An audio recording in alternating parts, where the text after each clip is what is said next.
Mardi 23 novembre 2021, bonjour, bonsoir, ça dépend à l'heure où vous nous prenez ou à l'heure où vous nous suivez.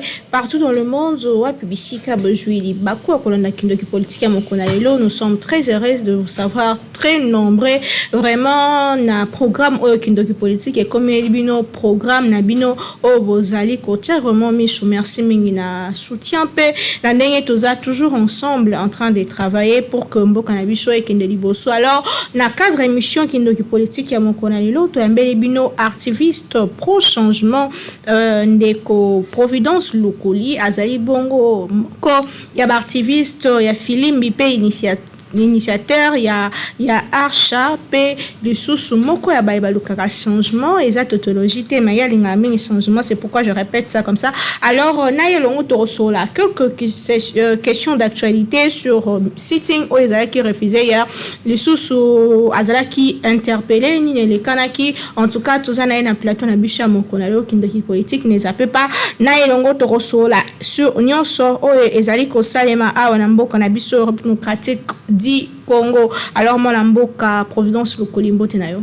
Mbote mwana mboka Naomi Pila. Bonne santé. Santé ali malamu nzamba ko sala ngolu mais yambona ko ban émission na kolobete en tout cas merci na bino presse. Le but au mona qui était bosala ki mosala monene malgré bagazo ba beta ki biso ba manifestant bino presse botika ki biso te bozala ki na ba stratégie à corréler ba image pe lelo nyonso to ebimi na mpoasa ke dictature ya monsieur Chilombo alingi ete peuple congolais a manifesté te ya pasi pe mawa ya li lisusu nini ya li ete lelo soki omoni moto pona ete bino boyambaka ba invité belé na magazine na bino KNP pe ali magazine mo monene soki omoni invité a retard ko tenir rigueur te ya pasi pe mawa ya li embouteillage na Kinshasa loko mosusu suite à grève ya chauffeur notamment. Non, grève ya chauffeur wani ali complot oyo ba ya mouvance ya mouvance ya pouvoir basala ki lobby pona ete peuple congolais a se manifester te lelo circulation ali bongo normal mais ya pasi pe mawali nini tomoni peut to comprendre qui a solo oyo bayaki comme projet ya saut des moutons ezalaki nango fiasco ezalaki prétexte pona ko extorquer mon solo ya peuple congolais babisaki biso ete sima ya kotongela biso baso de mouton embouteillage na ville province ya Kinshasa ekosala nini ekokita to ekozala soulager mais malheureusement tomoni ete so de mouton ezalaki ata solution mon côté pour na makambo ya embouteillage na ville province ya Kinshasa batonga banzela mosusu batonga ba chemin de fer batonga ba chemin de fer batonga ba route secondaire pour ete Kinshasa embouteillage ya li lolenge mosusu mais pas pe ma ya li nini biso tonto koyaka na ba moto to koyaka na ba transport en commun to komona bango na ba cortège na bango pilon panza salabo donc beaucoup comprendre était toali to kangambama na ba oyo bali na souci ya population na bango ata mokete. Mwana mboka malamu mingi obeti sete na likambetali transport tozoli ke l'état na biso ozango en considération pour na weba kotonga ba route secondaire pe koyeba ndenge nini kosala ke Kinshasa ezome un peu souffle ya bien parce que le temps biso stocké na nzela moko tozonga nzela moko yango eza likamba munene parce que soki bino nyonso ville mobimba boaka la banzela moko to mibale bokenda pe sika moko na centre ville bozonga nzela moko yango ezali moko ya ba cause ya embouteillage alors que ce banzela eza mingi ata ozo kende na ndenge moko boye bozala quand même soulagé parce que tu vois que au passer 2 heures du temps pour commencer que nos communes retard eza vraiment malamu mingi tenga pe na kuta na embouteillage journal alors tolo bali kambetali sitting non autorisé. Les alentours du siège de la CENI assiégés, bras de fer entre le manifestant et la police, quelques interpellations, votre analyse sur marche ya lobby. La police est biso que ebeta kinango gaz lacrymogène. Yali lokuta ba image yali ba oba kolanda ba ebi ba obali na mi kilia lopoto ba ebi pe ba mona ki ba image au temps réel. Ba o bazala ki na terrain yo zala ki na terrain yo monaki na boulevard te lolenge ba gaz ezalaki boulevard ekomi rouge omonaki te tongo toyingi tokota kaka na boulevard kokota ya liboso mais on dirait biso nde tozalaki ba FDLR on dirait biso nde tozalaki ba ADF nalu na koyebisa yo lolenge gaz ebetaki yali pasi pe mawa soki ali moto moko ozali moto ya asthme to moto moko ana problème ya pema na ebisa yo okokoka te kutu ebele lobi bandeko ba manifestant ebele bakangamaki lobi yali kutu na ba manifestant te bay o misusu ayaki na ye mosala ayaki na ye mwa coup de main mais gaz tellement ezalaki makasi azala na problème ya pema akangami donc ya pasi pe mawa yali ete toko comprendre bay o bako kamba bako tia plus ba moyen bako instruire na ba policier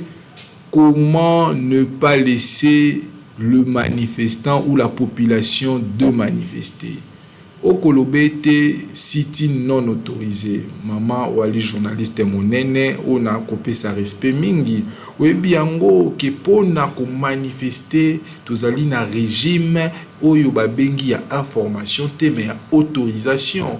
Boni de Congo bila Kolobete a autorisé te non yali na prérogative na été biso tokenda ki epa ya mwana mboka ngobila o informer à la veille pour la réunion ko informer ye lolenge constitution na biso elobaki to informer ye ya pas si pe mawali nini to komona mauvaise foi de la part de monsieur Ngobila akwebisa biso nini non il faut délocaliser site na bino to lobi oh mais moi la mboka Ngobila to délocaliser site ndenge nini pona biso cible et ali seni pona nini parce que il faut to lancer message na moi la mboka kadima na bureau na ye oyo ezali bongo bureau moko na couleur politique ya union sacrée ke toboyi maponomi ya moyibi toboyi seni ya moyibi esengeli na bango comme bakomi wana lolenge ya moyibi na lolenge oyo respectaki mibeko te ba longwa mwana mboka Ngobila lobi te boali na deux choix soit bokei stade Vélodrome soit bokei oyo babengaka stade Malula tolobi mwana mboka Ngobila peuple congolais lobi toali na temps ya kobeta bale te na ba stade oyo poneli biso to sali oyo constitution lobaki to informer yo ya pas peuple royali to yokana kite to bimi na sima ko bima na biso to yokanzo kande a instruire na ba policier to kango bongo la monoko ya général Kasongo que il y aura des arrestations il y aura même des tirs de balles en plastique, il y aura une répression énorme. Donc, moralement, beaucoup sentirait te baluka qui va bangi sa population. Maintenant, couper sa population longonia. Comme on a été mokolo ya lobby malgré ba intimidation. Malgré union surtout bango balobaki population lobaki trop pasi eleki tokobima na balabala pe population la qui était yende ali souverain primaire lobby population azalaki na balabala pona koloba toboyi kadima pona seni cesser le fait et ali apparemment mobiliser ça qui vraiment batubelete pour stala la muka FCC bartiviste mais la propre bon na bongo batupenza bazalaki penza na niveau que ya mobilisation et que ça la passe mon mboka mobilisation peuple congolais ali mobiliser autour ya changement bango o ba ko yiba ba millions mais ba millions ya ba congolais ndé ba ko souffrir na ville à Kinshasa to ali na plus de 10 millions de congolais combien ba ko vivre ba ko mener vie moko aisée combien ba ko vivre vie moko normale au commun n'a pas commis à 2 millions te. Mais combien de Congolais, de Kinois ou bako souffrir? Plus de 8 millions de Congolais bako souffrir. Plus de 6 millions de Congolais baline en sécurité alimentaire mon amboka. Na yango tembisao et télécamon mobilisation toki kolobela yango te lobby population congolaise à ki bongo ebele. Partout dans toute l'étendue de la République, bazalaki bongo mobilisé, bazalaki kutu na posa mot d'ordre te, bazalaki ebele lobby na ville, malgré complot oyo bango basalaki, ba ya union sacrée, il paraîtrait que ba instruire ba solo li na ba oya ba chauffeur, pour être ba chauffeur ba grévé, yo kanisi que non, ezalaki par simple coïncidence mokolo oyo siti ya monene sengela ke salema ba ya chauffeur ba grévé. Ezali coïncidence te. Donc tu comprendre ba jena bango, mais population aye makolo population abangi te ba oya njili ba makolo kino ville, ba oya lemba ba makolo kino ville, ba oya ipen ba makolo kino ville. Pona koyebisa mwana mboka ngobila ki Kinshasa ali yumbite, Kinshasa ali Kinshasa. To koyebisa pe ba oba kokamba lelo lobi ba kokende po bakambi mabe, ba lobi ete les hommes passent, les institutions restent. Tant bon travailler bozo ko manifester na bande kwa FCC, mais bon batika inviolabilité ya CENI. Bon bien que si siège à CENI inviolable, ba pour ça na pembeni te pour sa manifestation. Donc population congolaise azalaki bongo ebele mobilisée, malgré bagaz on a eu à résister. Ba image ezali mona mboka ngai osala ngai sengo na cadre ya magazine monene oyo o relayer ba image lenge nini biso to résister ki siège à CENI ezali bongo inviolable toboité, mais boye ba été peuple congolais azali kolo ya ba mibeko banso. Peuple congolais yende ali souverain primaire, souverain moto oyo azali maître ya destin ya mboka oyo Congo, et ali moto moko te songolo pakala, et ali bongo peuple congolais. Peuple congolais so ki a décidé lelo mwana mboka na omipila yende mota kamba biso lelo komi mokambi. So ki peuple congolais a décidé lelo ke mwana mboka na omipila atikoma eloko bu akomesika bu okoko wana. Peuple congolais a lembi nzala. Peuple congolais a lembi souffrance. Peuple congolais a lembi ko va changer quelque chose na situation peuple congolais. Ba ko kamba biso ba yiba mosolo. Ba ko kamba biso ba yiba ba million na biso. Ba ko kamba biso malgré ba multiples voyages ba ko sala to ko solution na ba problème na biso te. Peuple congolais ala ki bongo déterminé. Donc pour na ko biso ete tozala ki bongo ebele inviolabilité à CENI, oui moto azalaki na intention ya ko sala mabe pembeni ya CENI azalaki te, tozalaki na posa tozala kaka pene ya gare centrale pour na kolobe ete ndeko kadima toboyi. Koyebisa bato ke ko kende akadime ko changer quelque chose, oui, parce que c'est déjà un grand combat, parce que balancer peuple congolais défi ngana to yebi lo lengeni ni mwana mboka kadima akoti na kati wana ya CENI depuis Congo ezala Congo première fois to monete tozala na bureau ya CENI moko incomplet. Ils d'abord des 1 ezala investi de manière incomplète. C'est quelque chose qui est nouveau. Et du mauvais goût. Et alors, depuis CENI ezala CENI, comment on a été CENI ezalika représenter la tendance politique ya mouvance ya pouvoir opposition en réalité. Donc to ali bongo na CENI moko unicolore, to ali na CENI moko monocolore, CENI moko na couleur ya union sacrée. Donc pour na koyebiso ete to ali na CENI te, to ali bongo nde na organisation de l'union sacrée électorale. Donc wana ali bureau te et koki ko organiser ma ponomi pour na peuple congolais te. Et ali bongo bureau moko oyo kozala wana kaka pona kolandela ba voix ya union sacrée. Et alors peuple congolais ali na posa te ya ba o ba kolandela kaka ba voix to ba kosala nyonso po ete union sacrée à se maintenir na pouvoir. Peuple congolais ali na posa ya maponomi moko oyo komemela e ba kambia solo. Peuple congolais a ko souffrir mo la mboka. Peuple congolais ali na posa ya changement. Changement est arrivé nini et quoi arriver d'abord de 1 na kopona ba kondio ba kokambaye na lolenge elongo bani ba kondio ba koya na programme ya lokuta te ba kondio ba koya te na ba projet ya ba voyage ebele ba kondio te ba koya na projet moko ya kokosa batu ke projet tel dirigeance projet 500 jours dirigeance projet te ba koya na ba projet moko concret na ba défi ya peuple congolais. Tout le monde lelo toko kende 3 ans depuis mwana mboka Chilombo akoti na pouvoir et loko mon côté échanger akuta PIB ya mboka na biso na combien, akuta PNB ya mboka na biso na combien, akuta budget na biso na combien, lelo tokomi na combien, akuta biso na combien des écoles, proposé 10 milliards, akuta biso na combien des écoles, akuta biso na combien d'écoles, akuta biso na combien d'hôpitaux, akuta salaire ya ba fonctionnaire combien, le komi combien, akuta dollar na to ya combien, le komi combien,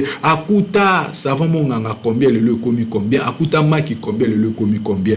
Donc tu comprendre te pasi et ali makasi budget na ezali largement néfaste yangwana to ko exiger ma ponomi ya malam. Très bien, Déco Providence Lukuli, vous nous suivez de partout. C'est l'émission Kindoki Politique enregistrée ici à Kinshasa. Nous sommes là pour vous servir. En tout cas, partout dans le monde, puisque vous êtes dans Bisso, visitez chaîne YouTube d'Abisso, comment ça a été qu'on s'abonner et puis joie pétant et pour partager émission Otolobara toujours vérité à to bombaraté to fingaraté to la simamibe ko pour to za intellectuel kasi to bara vérité to bomba vérité to za la pragmatique de Kolukuli. Tant bozolo ba que Kadima dégage ndenze mo bande ko yemba hier Kadima dégage qui va faire partir Kadima de 1 comment est-ce que Okokene et puis tant Kadima Kokene si to en fait les suppositions si Kadima part aujourd'hui.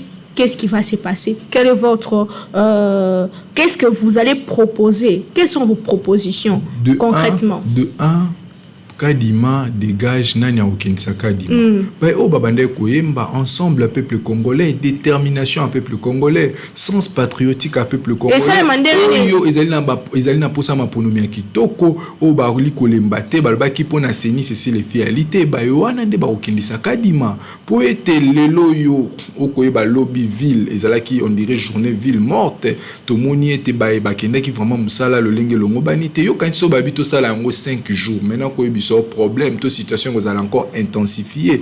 Donc, tu as dit na posa kende ko Kadima a kende na malade. Ya musala na zoto na mutuna na ngaya ngona nini alors que a déjà par ordonnance présidentielle a prêté serment remise et reprise de salami a bandi musala okende esengeli ya kendele. Ce qui a linga bima na grande porte ayoka Sonia sala a démissionné pour peuple congolais a lingiété. Ce qui a linga kende par la petite porte par le voie où la population va prendre à Kokende. Bisoto ko exiger large consensus autour ya ba scrutin électoral. To ebiete loi organique oyo bataille qui wana sur la scène ezali taille sur mesure. Comment expliquer te na bureau ya CENI wana toza la kaka société civile toza la kaka na président. Or président ça la kanyo sauté ba parti politique bazwa 6 places. Na 6 places ou na majorité ali bongo na 4 et moko. Donc faut que comprendre était l'organique wana ezo convaincre bisoté et de 2 to ko lobali susu nini po na loi électorale ekoya to ko senga été contrôle électoral ezala bongo largement soutenu na kati ya loi wana. Donc il faut ba partie prenante, ba force vive, ba vande sikamoko, ba solola po ba loba nini esengeli ko sala po na maponomi ya kistoko esalema bongo na 2023. To boyi soni électoral esalema lolenge esalema ki bongo na 2018. Okoyeba mwana mboka 2018 ba contestation moko ya soni to moni Senko alobela biso clair que mwana mboka Fayulu zo bongo 62%. Alors ça va profiter si lelo. Senko aloba ke mwana mboka Fayulu zo bongo 62%. Ba chaîne étrangère et belé et relais que victoire ezalaki bongo ya mwana mboka Fayulu. Donc pour vous dire que jusque là makambo ya élection na biso na mboka ya li makambo moko o esengel tozwa au sérieux parce que peuple congolais a comme toujours na tendance ya comme on dirait oyo ya ponaka réalité oyo by oyo esengeli ba organiser l'élection. Si j'ai bien compris, alternative ezali que Kadima part et puis négociation tout dialogue. Kadima part pour de bonnes élections, des élections libres, crédibles, transparentes et apaisées. Yango nde toali nango pour ça. Toko bana émission Kindoki Politique ya mokona lelo en tout cas les cambo ya force sociale politique pour le cambo itali bongo processus électoral un coup de paix dans l'eau parce que apparemment bosali marche bosali sitting boya maki bozo prévoir les sous marche ni mwana mboka Naomi tokolemba te. Peuple congolais ali déterminé. Peuple congolais tokufara déjà na nzala. Peuple congolais tokufara déjà na ozanga misala. Peuple congolais tokufara déjà na ozanga éducation malamu. Peuple congolais tokufara déjà le fait ya ba impayement. Donc pour na biso ko organiser ba maponomi moko ya mabe et ali encore une façon ya ko boma biso de plus. Donc to ali bongo déterminé pour na kolobete mwana kadi mwana mboka kadima na biro na ye esengeli bongo ba kende pour tozwa maponi et maponomi moko ya malamu. Oyebi ete na 2018 tozalaki na défi moko alternance pacifique. Toloba ki ete motonion surtout oyo akozana na maponomi akoyiko leka mais sauf mwana mboka Joseph Kabila pour na nini constitution le qui était pas de troisième mandat. Le lenge moko pe biso to lo ba 2023 nyon surtout ko sale motour ya élection mais sauf fraude électorale. Donc to côté les mélangés fraude. 2023 il faut za maponi moko historique oyo soki mwana mboka Naomi pilande ba poni ye wana nde esengeli babimisa. Quand vous parlez de bonnes élections, oui, je suis d'accord avec vous, mais pour quelle finalité? Toujours mutamalam au bino bozo mona ke mutamalam et ça par rapport à nini topé à ndengeni parce que apparemment ba activiste bino no sobozala qui na opposition bon donc soutenir actuel pouvoir les lots tant nini boutique au soutenir et puis ni les salema qui pour ko boutique à soutenir est-ce que vous voyez ba qui déjà vision na bango à l'époque donc vous voyez vision ya bato bozo sal bozo tambola bango lobi elo mo ya malamu. Pour nous été activiste azalaka derrière ba personne te tozaka peut-être toko soutenir idée peut-être toko soutenir fait peut-être toko décrier fait moko quelconque donc batu mingi ba confondaka ba mona ba activiste lokola ba opposant pour na nini tozalaka plus proche ya population parce que bayi politique bazalaka mingi na o etali intérêt na bango politique d'abord biso ba activiste c'est d'abord le vécu quotidien ya peuple congolais donc tant to koloba lelo et peuple congolais akukufa nzala ali loko lokutate tant to koloba lelo ke peuple congolais ali na accès te na éducation le loko lokutate tant to koloba et peuple congolais ba kufute malamu te ali loko lokutate donc nyonso to na to ko décrier yango et alors nani akokamba lelo Congo n'est-ce pas qu'il y a le régime actuel régime de monsieur Chilombo donc on suppose que bangonde ba kokokate ko relever ba défi oyo peuple congolais à cause de la bango donc voilà pour la raison pour laquelle nous sommes mobilisés autour du changement au moment ni biso to kabwana changement de personne changement de vision changement de quoi changement de tout un système. Et alors, ce système a toujours été animé par des personnes. Système est animé na lolenge na yango moko. Na état, il y a des acteurs, ou babengaka acteurs principaux. Parmi les acteurs principaux, il y a état, hormis les institutions, c'est aussi les animateurs de ces institutions, donc l'homme.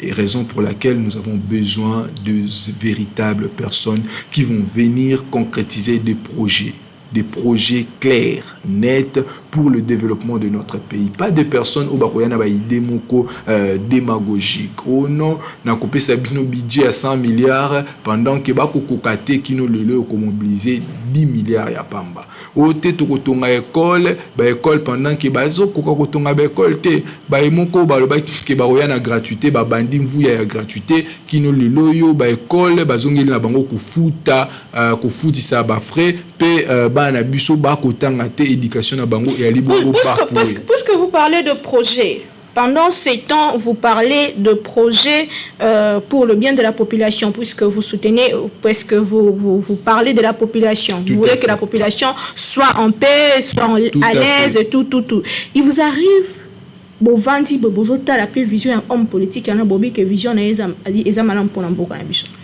Tout à fait, mais toi la ka mingi te accroché na ba vision politique ya ba personne. Parce que on est bon contre la pouvoir, on est bon changer ma activiste ce n'est pas ça. Nous les activistes, c'est d'abord le vécu quotidien du peuple congolais. Donc nous visons plus nous focalisons sur la gestion actuelle. C'est-à-dire sinon Kabila dégage après Kabila et puis rien ne change. Des personnes qui sont en train de nous gérer. Est-ce que va respecter les droits humains? est-ce que bonne gouvernance est ali, est-ce que corruption est kosalimate, est-ce que ba détournement est kosalimate na gestion na bango, est-ce que peuple congolais a ko se retrouver et ali bongo ba grande question au biso ba activiste to mitunaka par rapport ya ba question wana totalité na régime actuel donc ba mituna na nyonso e ko zomiano na ngote ya mwana to ali bongo mobiliser to kolobe te 2023 maponomi ya malamu et salima mais été bai o bakokota baya na ba idée ya si bai wana ndenga na zoluka mutuna yangeza nde yango wana so bango kutu bazana ngo te seki batu musu bazana ngo esi bo tout à fait bai o bali koto wana c'est le peuple congolais dans son ensemble au moment opportun nde akotrancher likambo wana o bino bo porter oyo peuple congolais akoporter. Très bien. Donc, la émission qui nous politique, il y a les lots. Tout ça, mon amboka Providence Ligodi, Lukuli, plutôt, Azali Lokuli, pardon, Azali Bongo, activiste pro-changement, mon amboka Congo Hold Up, Azali enquête, ou Azali Makina 13 médias internationaux, puis ONG, et puis ici, révélation sur ancien régime. Le Lengekani, Oyambaki, message topé, résultat enquête, yango, et tant que mon amboka. Et tant que patriote, comme on a biloko ya bongo, d'abord impression à liboso et singele ça la passi. Comme on était mboka oyo peuple congolais à ko souffrir. Mboka oyo école réalité, l'otili qui réalité, peuple congolais ali na nzala, insécurité na est. Mais totonda mosolo, totonda bomengo, pona nini tozalaka toujours na controverse oyo entre richesse ou toali nango na train de vie à peuple congolais. Donc na komi tout na peut-être eyano nango et ali na ba enquête oyo 13 médias étrangers et menakité par exemple au ba kolobela ba détournement au ba kolobela ba enrichissement illicite ya ba dirigeants au ba kolobela sur ba corruption. Donc peut-être ya mwanande et koki kozala pe moko ya biano ya pasi na biso peuple congolais lelo mais mususu oyo na sengena komi tout na est-ce que ba enquête yango ya libongo ya solo pona nini kaka na ngonga oyo nde ba enquête wana esengelaki nango ebima ozo kanisa que ça charmement contre ancien régime. Nous sommes des intellectuels et alors rien n'est interdit de pouvoir douter ou de diligenter encore des enquêtes parce que na komi tout na pona nini kaka Nangonga Oyunde et Sengelaki Ebima. Ebima quand à quelques jours, pendant que nous mobilisons la population autour du changement, pendant que population a été régime actuel et Ibimbo a plus de 200 millions de dollars autour ya RAM.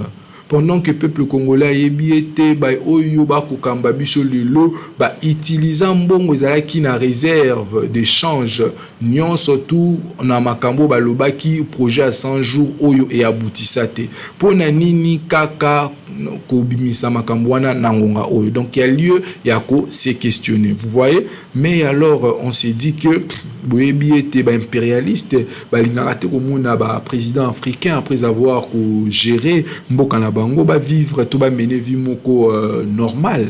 Et alors on se demande peut-être que ba occidentaux pe ba wiko zala derrière likambo wana parce que ba média wana to bosana te ya li ba média moko d'abord il y a occident. Donc, il y a quand même lié étant que pan-africain, descendant à Lumumba, descendant à Kwame Nkrumah, descendant à Thomas Sankara, de se poser 1000 questions. Très bien, il faut aussi que enquête on peut ça et manangam na biso pour que petoye vérité à likambango. Tout à fait, mais ce qu'il y a pas ni crédibilité ni justice na biso ali na ngolelo. Crédibilité nini maintenant IGF yango na koloba crédibilité nini justice na biso ali nango lelo IGF okolobela IGF lelo IGF ezalaka soki makambo ali kaka ya bai oyo ancien régime nde IGF akoti ya misi manzaka soki ali ya bai o bakokamba lelo IGF akoti manzaka nyonso justice ni okolobela biso lelo justice oyo moto aloba na TV ke akolia mbuma balobi ke non ezali bongo boyena boya akosibir lelo na prison justice ni okolobela la biso cour constitutionnel o ekota na lolengo ekotela yo yebi. Donc au communauté justice na biso lelo et la justice. Vous ne faites pas confiance à la justice congolaise. pour ne pas dire que nous ne faites pas confiance à la justice congolaise, mais seulement donc notre confiance est à froid. Donc on ne sait pas si réellement la justice dans ces pays existe. Donc voilà. Tokoba, presque vraiment na suka ya émission qui de politique à mokona lelo to lobela réduction de train de vie ya ba institution to lobela kiango l'autre fois kasi lelo oyo ezana honorable Delis Esanga o apesa makanisi kala sur makambo yango azaki pe mutali boso opesa makanisi kasi lelo apesi makanisi d'une manière concrète apesi ba point au moins 10 points 10 propositions pour qu'on réduire sensiblement train de vie à l'État, la qui peut ba institution, il faut qu'on supprimer carrément à Sengi même que quand on soit Sengi que réduire le nombre de députés à 350 au lieu de 500 à Pessi Makanisi qu'on réduire le nombre il y a gens il y a présidence gens il y a ministère voyage il y a tant mission de service il y a l'État à Pessi Makanisi ils allaient vraiment concrète pour nous réduire train de vie à l'État afin que la population peut à mikuta na kati ya mbongo ya trésor public makanisi na otopé lolenge kani oyambi vraiment sango topé ba proposition ya mwana mboka ya limalamu tobosana te mwana mboka Delis Esanga ngana lobaka ali bongo parmi ba grands penseurs ya mboka na biso mwana mboka Delis Esanga donc longoni ya mingi et surtout kozala na mboka oyo peuple a ko souffrir makasi donc to ali vraiment na posa ya ba idée moko innovatrice bongo oyo ekomema biso na cadre moko ya ko réduire train de vie ya ba ko kamba biso pe ko soutenir to ko faire propulser train de vie ya peuple congolais parce que aujourd'hui il y a un large écart entre le train de vie de la classe dirigeante et le train de vie de la population au komone te ba ko kamba biso sont quasiment millionnaires mais oba kokamba sont clochartisés donc idée ya bongo ya lelo komoko ya malamu mais apa sipe ma ya linini idée ya bongo et sengela qui na yango a avancé yango pendant qu'il y a qui na union sacrée comme ça il aurait pu avoir soutien ya famille politique na union surtout ya union sacrée pour kobo sanate que mwana mboka Delis Esanga ali bongo moko ya uti na union sacrée donc akokaki kumisaka ba idée na bongo tonga alaki bongo na union sacrée na komituna pona nini abimisi ba idée bongo tonga kaka longo union sacrée donc peut-être union sacrée banda ko étouffer ya réfléchir to union sacrée et banda ko linga ba biloko moko ya bongo te makambo réduire train de vie à ba institution to ndenge nini donc na komitu na ba question wana et surtout que to yebi lo lenge nini union sacrée botama papa Molière aloba yango clairement que je récit de l'argent pour na kosala nini ko solisa ba emisusu baya na ngambu oyo to yebi yango donc on se demande peut-être que ezali lo lenge ya union sacrée pour balingi mbongo mingi donc ba kovaya ko yambate likanisi ya lo lenge wana. Mais sinon, nous encourageons, mais pas si peu malgré qu'à ça les propositions de loi wana aussi longtemps que bureau anezali kokamba mapaba o ya union sacrée nazali sûr que barochango aux oubliettes et surtout que c'est une famille politique où ils allaient vraiment très très conflictuelle bango mo bali na problème na FCC bango mo bali na problème na Lamuka bango mo bali na problème na peuple bango mo bali na problème na PPRD donc et surtout le loyo mo na mboka Delis Esanga mtauti kolongwa na union sacrée donc je ne crois pas que ils allaient le remoko o barocha d'abord la République et que Neliboso pour Tobo Sanate Union Sacrée Bango Yali d'abord intérêt na Bango Balubaka celui-ci il faut te soutenir pourquoi Azali candidat chef Yali Bamaluba Yabaya Union Sacrée. Donc moi je pense qu'il y a les locaux moko malamu de la part ya mwana mboka Delis Esanga ou eko bimisa lisusu na mpoasa motema likundu ya ba oyo bali na kati ndeti ko retour nombre ya ba député est-ce que motema likundu ya ba oyo bali na kati ya union sacrée. Le problème ce n'est pas le nombre, le problème c'est l'efficacité. Depuis ba député ba la 500 mosani ya malonga ba sala to mona contrôle parlementaire to beti pena maboko. Tout le monde peut avoir motion ou il y a défiance, il y a censure, tout le monde tout le monde peut avoir des gens qui détournent qui mbongo pe zongi donc Monsani ya malonga, tout le monde ya malonga. Donc le problème, ce n'est pas le nombre. Bakoko ma 10 000, bakoko ma même 1 million. Mais aussi longtemps que le résultat est cause à la néfaste, ce n'est pas ce que le peuple congolais attend d'eux. Le peuple congolais attend un changement réel. Comme on a été monsolo à l'État et qu'autambo la lolenge malamu. Comme on a été ministre ibate. Comme on a été projet de loi, projet de finances, oyo gouvernement kotsaka ezalaka bongo exécuté. Comme on a bongo programme de gouvernement ezala bongo exécuté. Comme on a été entreprise publique qui fonctionnait dans le lenge moko elongo bani. Kebe ba yo sinikelo bande ba bunda po ba comme ba député yo zolo ba ki sa bon nombre c'est loté ba mususu ba silika émission de politique et suli a tout le bien marche il y a le 27 exact tout le biboye pour na CENI c'est les réalités.